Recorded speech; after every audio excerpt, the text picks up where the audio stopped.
Support for this podcast comes from the Central Valley Journalism Collaborative, connecting communities with the resources, infrastructure, and networks to ensure a vibrant local free press. From KVPR in Fresno, this is Central Valley Daily. Happy Friday, it's October 25th. I'm Elizabeth Arkalian. We are less than 2 weeks away from Election Day, and local election operations are in full swing. We are here to help you vote the way you want to vote, but please don't wait till the last minute. Coming up in just a few minutes, a local elections official tells us how his office is getting ready. But first, today's headlines. As the presidential race remains tight nationwide, it's not so close in California. KVPR's Crescencio Rodriguez Delgado reports on new data from a voter survey. California is a safe blue state, so it's not surprising that the Harris-Walz ticket is leading the Trump-Vance ticket by a whopping 21 points. The Public Policy Institute of California found wide support for Democrats in a survey conducted earlier this month. In the race for U.S. Senate, Democrat Adam Schiff is leading Republican Steve Garvey 63 to 37%. Democrats also have an edge in House races. The Institute asked what are the top issues for voters this election. Many said the cost of living, economy, and housing were their top priorities. Out of the 10 propositions on the ballot, Prop 36 is leading in support and interest. A large majority support the measure, which would increase crime sentences. For KVPR News, I'm Crescencio Rodriguez Delgado. If you're wondering why California's U.S. Senate race appears twice on your ballot, CalMatters' Mary Franklin Harvin has this reminder. California voters are weighing in on two separate elections for the U.S. Senate seat. A special election to pick the person who will serve out the rest of the late Senator Dianne Feinstein's unexpired term that runs through early January, and another race to choose the person for a full 6-year term that will start after that other term runs out. Both contests pit Democratic Congressman Adam Schiff against Republican and former LA Dodger Steve Garvey. Senator LaFonza Butler, who Governor Newsom appointed to hold the seat after Feinstein passed away, is not running in either election. That was Mary Franklin Harvin with CalMatters. Transit systems in the San Joaquin Valley will soon receive a major financial boost. Fresno and Bakersfield cities announced this week that they've been awarded millions of dollars in funding. The grants come from the Transit and Inner City Rail Capital Program. The state-funded program aims to reduce greenhouse gas emissions in California in order to meet climate goals. Golden Empire Transit and Fresno's fax system will both see improvements to bus routes and the addition of zero-emission buses. Months after destructive wildfires tore through California communities, more financial assistance for recovery is on the way. The Small Business Administration announced this week that it's offering low-interest disaster loans of up to $2 million. That's for businesses affected by the Burrell Fire in Kern County, along with other California wildfires. Homeowners and renters can apply for loans of up to $500,000 for damaged property. More federal funding will help with a major terminal expansion at Fresno Yosemite International Airport. Officials announced on Thursday that they've been awarded an additional $6 million from the bipartisan infrastructure law. Airport staff say it'll improve efficiency as more and more travelers use the airport. The terminal is expected to be in operation by January. The journalism community in Fresno is in mourning. Longtime retired Fresno Bee editor Rich Marshall has died following a long illness. He was 76 years old. His wife, Gail, shared the news on social media this week. The two met while working together at the newspaper. Marshall also served as general manager of the Fresno State student newspaper, The Collegian. Tired of spending time and money on vehicle maintenance and repairs? Make this October Car-tober when you donate a car, truck, RV, or boat to KVPR. Spare yourself the headache of never-ending repair bills or the hassles of selling a car yourself. Your vehicle donation is tax-deductible, and it supports our Valley Newsroom and all your favorite public radio shows. Visit kvpr.org/cars to get started. And now to our main story. We're now less than 2 weeks away from Election Day with many important issues on the ballot. 10 statewide ballot measures, and 2 congressional races in the Valley, to name a few of the things voters will weigh in on. But behind every polling place and ballot drop box is a county elections official making sure everything is running smoothly. To learn more about what's happening behind the scenes, we spoke with James Coos. He's the Fresno County Clerk and Registrar of Voters. Coos talked with me about the different kinds of preparations that happen before an election. So an election, especially a major election, will begin about a year ahead of time.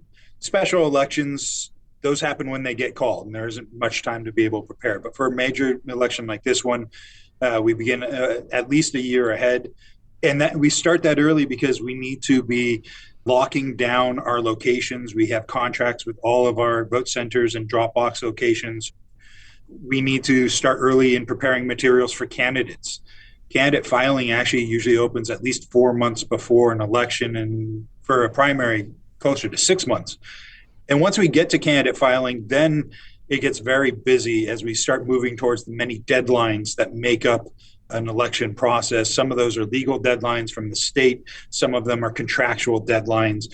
We have to have materials in by a certain time to be able to print ballots or to mail ballots. So there's no, oh, you only work for one day, election day. No, there's none of that. I can imagine. How are presidential election years different from others for your office? Any major election, but in particular the presidential election, it brings more eyes to the department. And we are open for observation. We are open for questions and reviewing the process at all times. But this just brings more people in, and people that they're more devoted to a candidate or more ideologically involved in the election. And that can bring out emotion sometimes. And so we have to kind of work with our observers a little more, try and provide that information, answer those questions, and try and make sure that we keep everything kind of calm and going there. And then, of course, when we get to the actual election itself, because it is a bigger election, because more people get interested in it, we usually have a higher turnout. And that means more work as we are getting into the counting the ballots and working with voters. A presidential election can easily have twice as many voters as an off-year election. Speaking of which, the Fresno Bee recently reported that early ballots have surged in Fresno County. What's your office been seeing? Well, we were through about 70,000 or so ballots returned, and I think that number was from Tuesday night. That's behind where we were for November of 2020, but well ahead of anything we had in 22 or in the primary this year. So yes, we're getting a pretty good turnout if we compare to recent elections, but if we go back to 2020, maybe we're a little behind. Now there's so many factors that come into play there. How interested in the candidates folks were in 2020 versus now in 2024. How does COVID come into play? We've also seen a pattern over the last 2 years that Fresno County voters are waiting a little later in the cycle to return their ballot.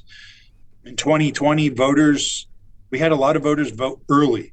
We had 66%, 2/3 of votes were in before Election Day.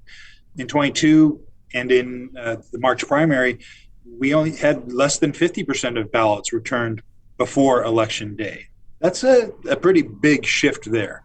And I don't know what's going to happen this time. You mentioned presidential elections bring more eyes to your office. I know voting integrity has been a hot topic for some in recent years, and I believe it was Kern County earlier this year had even sort of installed like a live stream in the room where they're doing ballot counting. Has transparency been an issue in Fresno? Has your office made any efforts to be more open about what goes on when you're counting ballots? It's been a very big focus area for me in the office, really trying to expand those efforts and bring in the public to let them see what's going on, to report to the Board of Supervisors what we've done and how we've gone about that. And I don't believe it's been an issue here because of those efforts. I think I have a very good relationship with those groups in the local area that are looking at election integrity and asking questions, and we're bringing them in, showing them the process, answering their questions, and basically being proactive in that process. All right. And finally, with less than 2 weeks to go until Election Day, what's one message that you would stress to voters during this important time? We are here to help you vote the way you want to vote, but please don't wait till the last minute. There's lots of opportunities still to return your ballot through the post office, to one of our drop boxes that are open all the way until 8 o'clock on Election Day. With our vote centers opening this Saturday and then expanding next Saturday, that in-person opportunity to come in and drop off your ballot directly to one of our staffers, or to come in and vote a ballot at those locations, that is now expanding and available to you. As we get closer and closer to Election Day, the likelihood of lines occurring goes up. There will be lines if you wait until Election Day to vote. There won't be any lines on Saturday and Sunday before Election Day, though. Our workers are there, ready to help you out. So take your time to fill out your ballot at home. Decide how you want to return it. Come on down. We're here to help. And that was James Coos, Fresno County Clerk and Registrar of Voters. Thanks so much, James. Thank you for having me. If you haven't turned in your ballot yet and want to use a ballot drop box, you can find a location at sos.ca.gov. And that does it for today. Thanks for listening. If you have feedback or a story idea, we would love to hear from you. Email podcast@kvpr.org.